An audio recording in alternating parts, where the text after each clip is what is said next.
नमस्कार मित्रांनो, धाराशिव जिल्ह्यात खरीप 2025च्या पीक विमा संदर्भात एक अतिशय दिलासादायक अशी अपडेट आलेली आहे. मित्रांनो, धाराशिव जिल्ह्यामधील शेतकऱ्यांना पीक विमा वितरण सुरू झालेला आहे.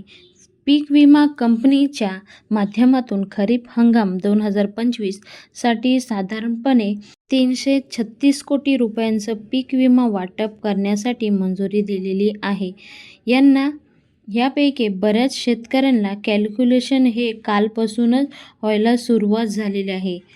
त्याचबरोबर कॅल्क्युलेशन करून त्याचं कॅल्क्युलेशन जे काही त्यांनी केलेले आहे ते एक्झॅक्ट बरोबर आहे का ते पण ते चौकशी करून घेत आहे. 28 जुलै 2026 पासून शेतकऱ्यांना पीक कंपनीचे वितरण पहिल्या टप्प्यामध्ये साधारणपणे 263 कोटी रुपयाची रक्कम ही या शेतकऱ्यांच्या खात्यामध्ये क्रेडिट केली जाणार आहे.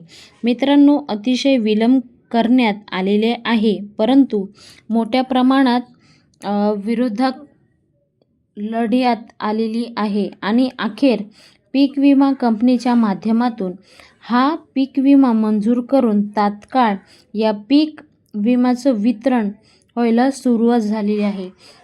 आता आजपासून शेतकऱ्यांना जे पीक विम्याची जी रक्कम आहे ते त्यांच्या खात्यामध्ये क्रेडिट होण्यास सुरुवात झालेली आहे.